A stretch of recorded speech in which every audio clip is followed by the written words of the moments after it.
going, everybody? Welcome to another edition of Perfect Reload Weekly, where we take a look back at what happened in the previous week in the world of video games. I am Steve, and I am joined, as always, by demonic Christian Slater. Christian, how are we doing this week? If you forget to hit my buttons this week, I'm going to steal your identity.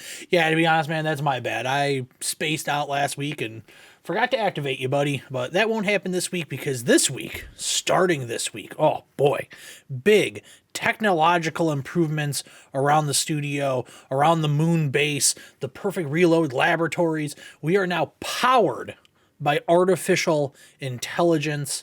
I have asked ChatGPT to help me out with the comedic element of this show. There's a comedic element to this show? There absolutely is a comedic element to the show. And so I have gathered several jokes, and we're going to try one out. So this is the future at its brightest. ChatGPT. Why did Christian Slater refuse to become a farmer? Because he didn't want to be known as Christian Plowter. I fucking hate you.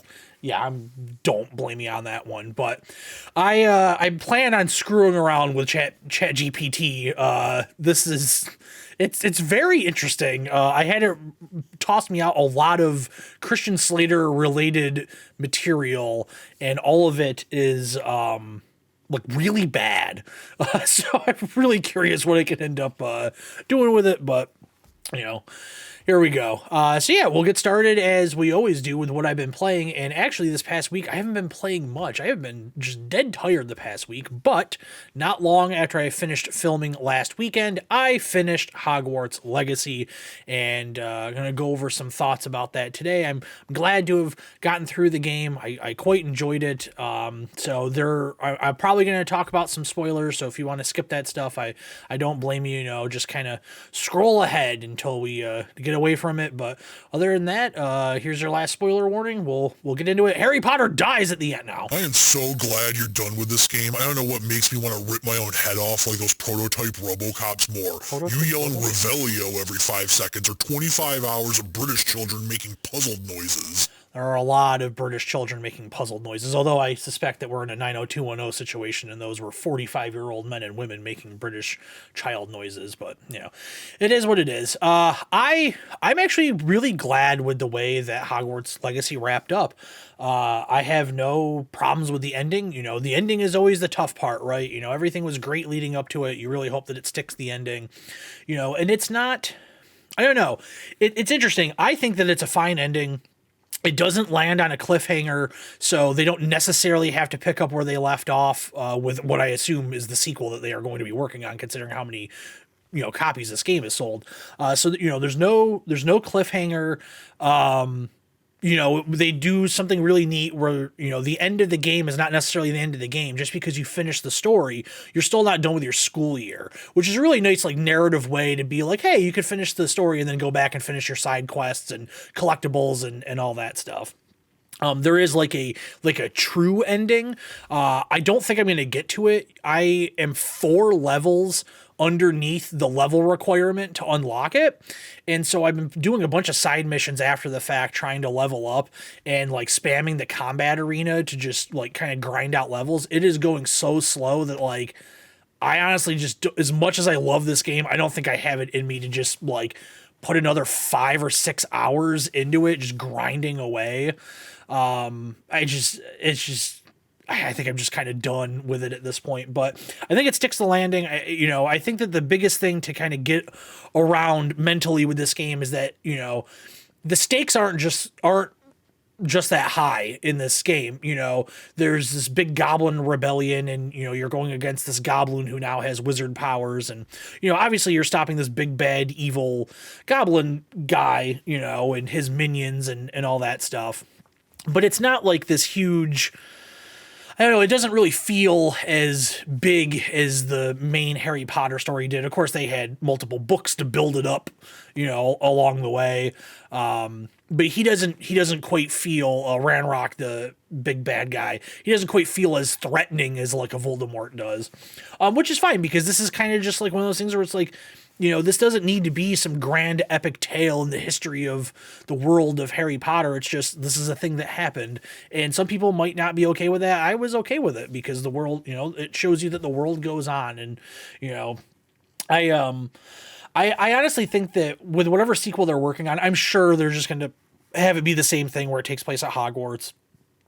I wouldn't be surprised if the next game is a little bit further along and you start to see the world before Voldemort, but Dumbledore is around, like Snape's around, maybe like that kind of thing. Personally, I'd like to see them do like a different wizarding world. There's a character that's from Africa and she talks about the wizarding school that she went to before transferring to Hogwarts. And it's like, oh, that sounds kind of cool. Like maybe we could do something like that. I don't know. But one of the big standout things for me after finishing this game was there's 3 main side quests. So you have your main storyline that's like highlighted in yellow. Like you see this in your quest log, like the yellow ones are like the main story, right? And then you have like 2 different flavors of side quests. You have like major side quests that will show up in your quest log. And then you have kind of like ambient side quests that you find out in the world, not like Red Dead where they're like you stumble into events transpiring, like there's an icon above their head, like that kind of thing, you can go and find them. But the 3 main side quests each involve like a different student. One teaches you like the dark art side of thing, one is dealing with animals and poachers, and then the other one is the girl from Africa who is dealing with just like, they're called Ashwinders. They're kind of just like bad guys out in the world. There's bad people. One of the things in her quest line, though, is she's going after these 2 guys, Rookwood and Harlow. Well, Rookwood dies in the main quest, and I didn't finish her side quest until after I finished the main story, so Rookwood is now dead. And what was really cool about it is she acknowledges that. Because you can finish her storyline before you finish the game, but she, like, you could tell that there's definitely a line of dialogue that would have been there instead, but she's like, well, now we don't have to worry about Rookwood because you took care of him. Like, I thought that was really cool. And there's a lot of dialogue after the game that references like, oh man, like you took out that goblin, like you did that. Like that dialogue would not be there if I did those missions beforehand. And I thought that was really cool. That's a really nice touch. Like there's a lot of attention to detail in this game. And then there's also a lack of attention to detail in other methods. My main complaints after now finishing the game, 20 something hours of playtime, was I think it was difficult to get money. There were multiple times where I needed to buy something related to a quest and did not have enough money and wasn't even close to having enough money. So I just needed to kind of grind out finding little sacks and get like $20 at a time, trying to raise thousands. I thought that was kind of like, I didn't really like that. The lockpicking minigame should not exist. There should not be a lockpicking minigame. You're casting a spell to unlock a door. Why on earth am I casting a spell and then physically unlocking the door like that? That doesn't make any sense. I didn't like that. I would have just tossed that. Like I would just get rid of that. I don't think there was a lot of bloat in the game, although there were definitely times where it wasn't bloat, but I felt like it was padding. Like, I always feel like bloat is like, it's just like content for the sake of having content, like having 900 different side quests you can do in the world. There's not that many, so it's not bloated in that sense, but it's padded in the sense where it's like, okay, you're showing me this mechanic like raising animals and breeding animals. I should now be able to choose if that's an activity I want to continue doing in the game. Don't keep giving me mandatory missions to do it. It should be my choice as the player if I want to do that. Because they do that. There's like a broom racing thing where you're doing time trials on your broom that you don't necessarily have to do, but if you want to do, you can go and do. And I thought that maybe they would have treated the animal side of things the same way. But those are ultimately minor gripes. It's a great looking game. It's a great playing game. I didn't get tired of combat until the very end when I was trying to grind to get my level up after completing the game. Ultimately, you are kind of limited in how many attacks you have, which is fine. You can combo things together, but a lot of those combos won't really work until you continue to upgrade your skills. And you can't upgrade your skills without leveling, and you can kind of see the infinite loop you can get stuck in where you're trying to level up, ultimately leading potentially to some boring gameplay in the hopes of getting the reward of unlocking enough points to then level up to do more things with the combat. But I ultimately didn't have a problem with the combat, like I said, until I was, good and done with the game. I was done with the main story at that point. Yeah, I mean, it really is a very, very solid, well-made game. I like open world games. I mentioned it before, maybe a couple weeks ago, where I said that this is my favorite thing that I have played since Spider-Man. And I think after finishing the game, I think that still tracks. I think that it is. I really do think it's my favorite thing playing that, barring Immortality. But Immortality to me, like, really, it is a video game, but that exists to the side for me. Like, yes, I understand it is a video game and it is one of my all-time favorite video games. Like, I loved it so much, but it's not the same to me as like a traditional video game. It's not hyper interactive. It's not, there's not that like symbiosis between the player and the game. Immortality is almost like a passive activity. You are interacting with it, yes, but you were very much like experiencing it. It's like somebody is telling you a story and you're asking questions rather than you're telling somebody else a story, like that kind of thing, if that makes sense. Maybe I'm just totally out of it. I'm very tired. But I really pushed Immortality off to the side. So in terms of like a traditional video game, I'm really trying to think of something else that comes close. Like the only other thing that would really come close is Red Dead 2.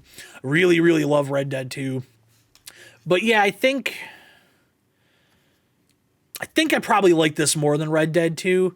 That may change, as time goes on and, you lose your recency bias. And I've been thinking about playing Red Dead 2 again this year. So yeah, maybe would, get put behind that, but I really enjoy this. This isn't like one of my all-time favorite games like Spider-Man was. It's not in that category of Immortality, but it was a very positive, pleasant experience. I was rarely frustrated. I was rarely lost. I rarely felt like I was fighting against mechanics that didn't make any sense. I really did truly enjoy the game. And, controversy aside, like I said before, if you feel uncomfortable playing this game because of J.K. Rowling, that is 100% valid. But for those people that are okay with, playing a game that does have, some tangential involvement by somebody that's a piece of shit. And to be honest, most video games you're playing, most movies you're watching, most television shows you're watching, most music you're listening to, horrible people were probably involved. They might not be publicly known as being horrible people, but I'm sure there's some horrible people along the way that were involved. So, you make the choice that you're comfortable with. I was comfortable enough to say that, yes, I disagree with her views, but that is not going to stop me from playing a video game that I think I would greatly enjoy, because she's going to get her money one way or another. My $70 isn't going to make or break her. She's a multi-billionaire, I think. So yeah, if you're willing to play it, I highly recommend it. I can't recommend it enough. I think it's very, very solid. And if this year goes as planned, Starfield actually comes out this year, Spider-Man 2 actually comes out this year, and then I'm sure there's going to be some surprises along the way. If those games live up, and Starfield, I don't know, because I'm very hot and cold with Bethesda. But Spider-Man 2, I don't think they screw that up. I think that would be really, really difficult for them to mess up. Right now, that's the front runner for my game of the year without having actually played it. But I think we could get into a really interesting, three-way race, towards the end of the year with those three games, if everything goes as planned and, there's not some horrible mistakes going on. But yeah, other than that, I didn't really play anything else. I wanted to play some more of that My Dream setup thing that I talked about last week, but I just didn't have the time. And then over the next couple of weeks until WWE 2K comes out, I actually don't know what the hell I'm going to talk about over the next couple of weeks. Maybe I'll start playing some older games. There's really nothing out right now that's newish that I'm willing to pick up. Forspoken's going to be, I'm going to play it eventually, but that's got to go on sale before I plunk down the money for that. So yeah, I don't know. We'll see. We'll see what happens, but I think we're off to a good start for 2023 with Hogwarts Legacy, and I really enjoyed it. Check it out. But we'll be back in just a moment with the news. And we are back with the news, and the first thing on the docket this week is a game that I actually really enjoy. The Outer Worlds is getting something called the Spacer's Choice Edition for the PS5, Xbox Series X and S, and PC. If they're casting for the sequel, I can definitely see myself playing a sassy robot. I don't know if you have the range to pull that off, buddy. But yeah, that sequel can't come soon enough.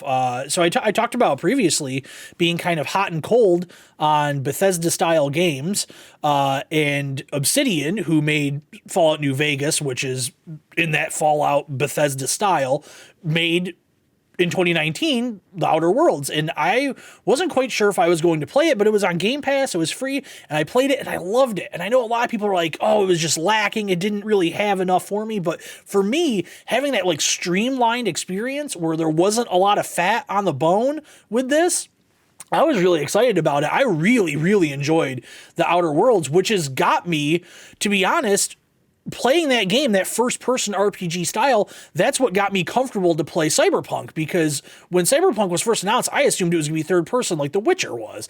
And then they announced it to be first-person. I was like, man, I don't want to play a first-person RPG. I don't want to play a game like Fallout, because I cannot stand Fallout 3 and Fallout 4. I tried them multiple times. I can't get into them. The only Bethesda game, like, that style that I ever really played a lot of was Skyrim. I did like Skyrim. Mods helped a lot for me to get through Skyrim.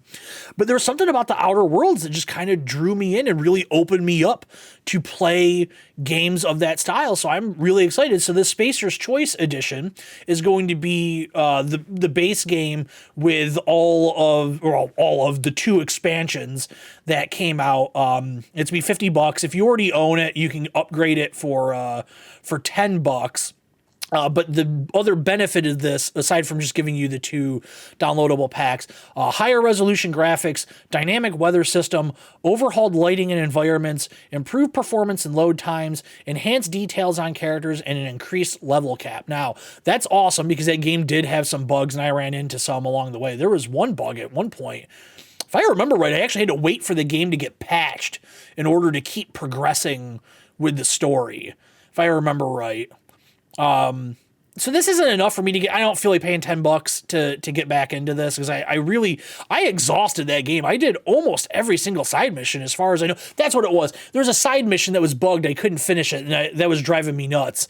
It was one of the few times where I tried to do like full completionist in the game. The other one was South Park Stick of Truth, and I actually had a quest bug out on that as well. It was the only one that was left undone, so I never got the achievement for finishing all the side quests. But yeah, the Outer Worlds, I remember there was one where you had to get into this guy's room, and you went through like the ducts in the ceiling, and then you had to hop down to steal an item, and the item was just never there for me. And so yeah, that was it. That drove me up the wall. But I really liked Outer Worlds. If you've never played Outer Worlds, it's still on Game Pass because it's an Obsidian thing. So if download it, and you can get the you probably have to buy the DLC and then the $10. So I don't know if that would add up to the $50 or not. But if you have never played the game before, I'd say $50 is pushing it at this point for the game. But, if it is going to look a lot nicer and it's going to give you that extra content, it's probably not the worst deal in the world. There's certainly a lot worse games you could play. Like I said, I quite enjoyed it. All right. Next up on our list, we're going back to talk about Forspoken a little bit, and the wonderful people at Square Enix. I once got merged into a Square Enix at a truck stop. Great, and I'm glad you used the word merge because that's exactly what's happening. Forspoken developer Luminous Productions is merging into Square Enix. There was a press release issued this past week that says Square Enix Holdings Company announces it will merge its wholly owned subsidiary Luminous Productions Company Limited, that's a mouthful, into its wholly owned subsidiary Square Enix Company Limited effective Monday, May 1st, 2023. The merger is part of the company's efforts to further bolster the competitive prowess of the group's development studios, a goal set forth under its current medium-term business strategy. So Square Enix has been very odd, and we have more to talk about with Square Enix coming up. Square Enix can't really figure out what they want to do, right? Like, they had a bona fide hit on their hands with the Final Fantasy VII Remake. That did really well. It's got people really excited for the next Final Fantasy. The buzz around the next Final Fantasy, which is releasing in just a few months, is really high. And they said that they're going to put a demo out. If they're confident in the game to put a demo out, they were confident in Forspoken. They put a demo out, and I think Forspoken had there's just a lot of issues with what happened with that game. Maybe it just needed a little bit more time in the oven or something. Like, I still haven't played it, but, from watching footage and all that, it looks like there's just maybe some bizarre decisions around that game and some narrative stuff, which you can't really correct with a patch, but, it is what it is. But they started dumping all their, they got rid of all the stuff they had in Montreal because, the Avengers performed poorly. So they dumped off Crystal Dynamics and the company that made Guardians, and they made Deus Ex and all that. Like, all that stuff's gone. It's gone to other places. They're really buckling back down on not having a lot of North American and European studios. I'm sure they still have some. I don't have a list off the top of my head of what they still have, but they're really bringing back being focused on a Japanese studio, which is fine. There's there's nothing wrong with that. If these games weren't meeting your expectations, and I think a lot of people would say that their expectations were just off base for these things. Guardians of the Galaxy didn't sell amazing, but it sold well, and it was incredibly critically received. It won that award at the Game Awards for best writing.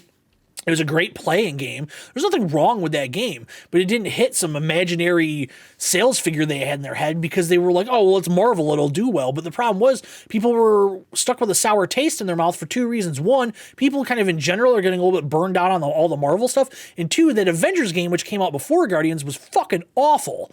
So a lot of people are going to be like, well, the last Marvel game was pretty bad. Do we really want to try it out on this one, especially with Guardians and Avengers not having the actors from the movie? They don't have the likenesses, they don't have the voices and all that. Whereas Spider-Man, they didn't need, that game was so good that people weren't like, oh, there's no Tom Holland. Like, who gives a shit at that point? The game is so good. And people were willing to give Avengers a pass until they started playing it. And I think it just kind of compounded from there, where it was like, well, this game wasn't good. It doesn't have the actors. I just burned out on Marvel. I just don't feel like playing this game. For the people that did play Guardians, I think that they were very satisfied. I don't know anybody that played it that didn't enjoy it. But I think that Square Enix as a whole has just been kind of moving their own goalposts constantly. They're never seemingly satisfied unless it's Final Fantasy related. And if that's what they want to do, if they eventually just want to go down to just being the Final Fantasy people and the people that make the offshoots of Final Fantasy, go for it. It's essentially Activision and Call of Duty. It works for them, but I think that would be a shame because I think Square Enix has put out some really interesting stuff over the years.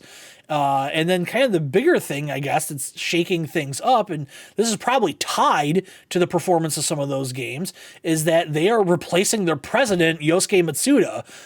It looks like they're going to replace him in the summer, and they're going to replace him with Takeshi Kiru. It says pending shareholder approval.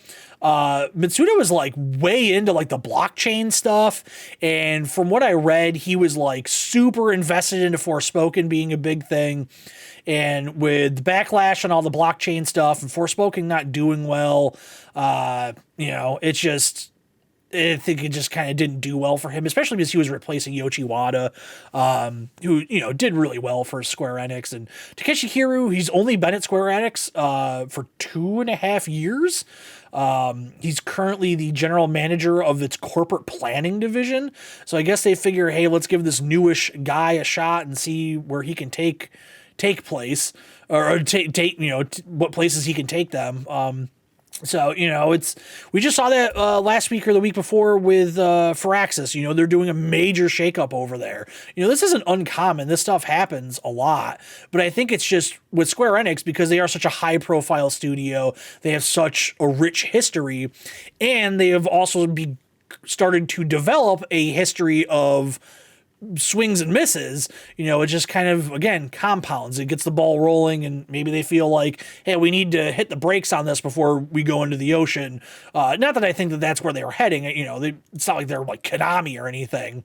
Square Enix is doing fine for the most part. They have some very successful titles under their belt, and that they can pump sequels out of and generate more revenue and generate good games.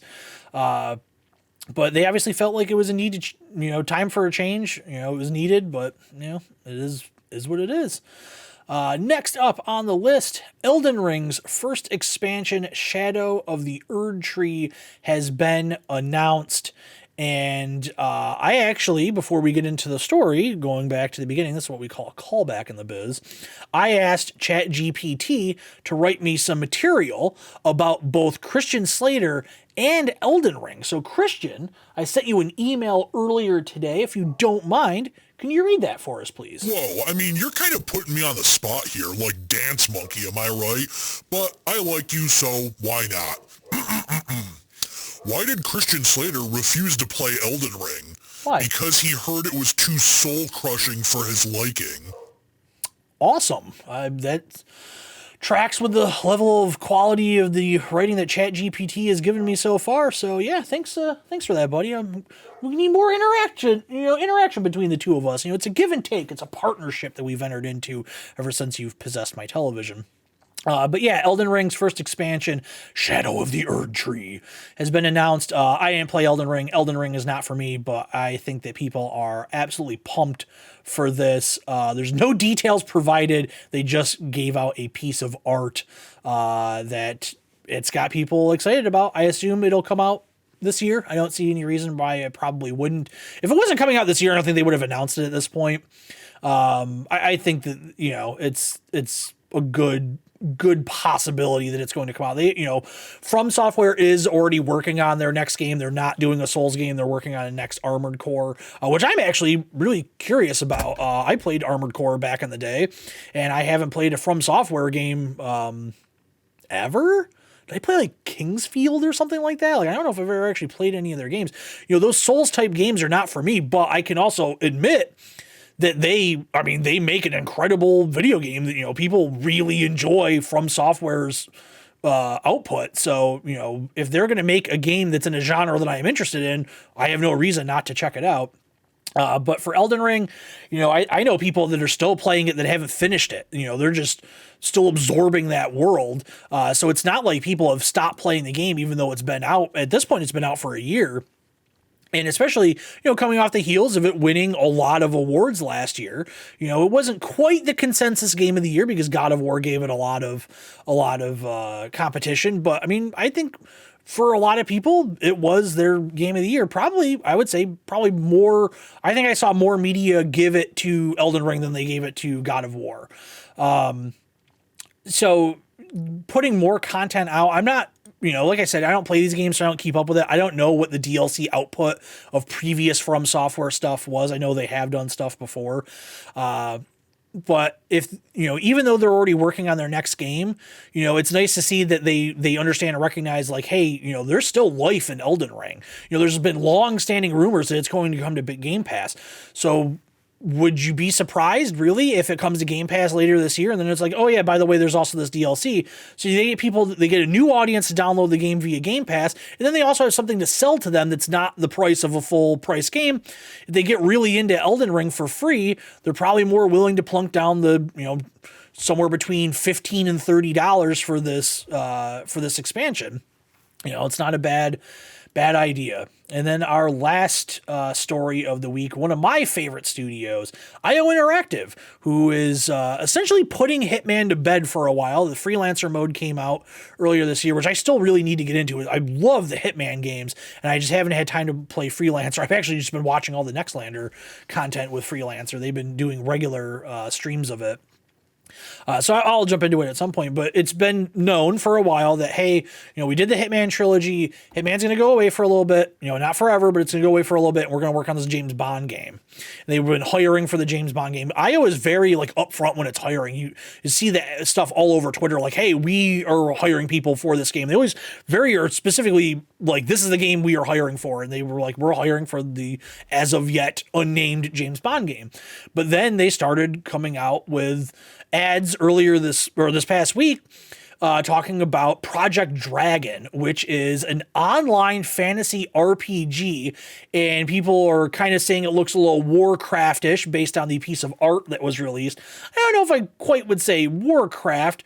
I would say that this looks very Lord of the Rings-ish to me. It's not, it doesn't look like sword and sorcery, kind of like Game of Thrones. It looks very much like high fantasy, like Lord of the Rings, but they are making a new world, a new IP that they will expand upon for years to come, which was part of the announcement that they made. It's definitely the most different thing that they have done so far. They've always made these kind of very gritty gun shooting based games. They did Kane and Lynch and obviously all the Hitman games. I don't know if this is going to be for me as much as I love IO Interactive. I'm not up for, this connected world RPG game design, as it says, a multiplayer game. I'm assuming it's going to be not an MMO. It's going to be a live service game like Destiny. And that's just, I just can't keep up with it. I fall behind, it's, that kind of stuff I can get into heavily for a couple of weeks, but then, life takes over and you just can't keep the grind up. You can't keep going over and over and over again, So, I wish them well, but I am interested in the James Bond game. I want to see what they do with Bond as a character and the gameplay elements that we know that they can do. They can do the stealth really well. They have a good sense of humor. They're willing to take their own properties lightly. And that's going to be the big challenge for them, right? Because with Hitman, they can do whatever they want. I believe it's the Broccoli family that owns James Bond. They are super strict on what you can and cannot do with that character. So I'm hoping that doesn't suck all the life and personality of that game away. I really think that IO can do something special with James Bond, because when was the last time we had a James Bond game that people were really talking about, like Bloodstone, which was that game that wasn't based on a movie. It was like its own standalone thing. That was the last one I remember people really enjoying. So maybe this breathes new life. They're still searching for their next Bond now that Daniel Craig is gone. Who knows when they're going to find the next person and get a new movie out. I would assume that this James Bond game, maybe next year. I get the feeling it's a 2020. It's not coming out this year. They were not that long ago still talking about hiring for key positions. So I would say maybe end of year next year, or maybe beginning of 2025. So I assume that they have a whole separate team working on this fantasy thing. Maybe try and get that out 2025. Who knows? But yeah, I hope the James Bond game is good. If not, then I will patiently wait for more Hitman and continue playing, the World of Assassination trilogy, because it's, some of the best stuff that's come out in a decade. But yeah, that's going to wrap it up. So finally this week, new episode of Full Motion Sickness. It's already uploaded to YouTube's coming out on Friday this week. I watched through Soldier Boys, which is an FMV game, which at the time I did not realize until when I finished, you'll see when you watch it, I end up going on IMDb at the end to try and look up some of these people. I did not realize that this was not just an FMV game, because I was very curious why this game seemingly had this massive budget, right? It's because it was actually a movie. And then they just took clips from the movie and turned it into an FMV game. But the reason why I was drawn to it was because Darren Aronofsky was involved. He was a co-director on it. I think it's a fun watch, so be on the lookout for that on Friday morning. And yeah, other than that, I'll see you next week. Christian, any thoughts before we go? God, get me out of this urine-soaked hellhole. I wholeheartedly agree. Bye.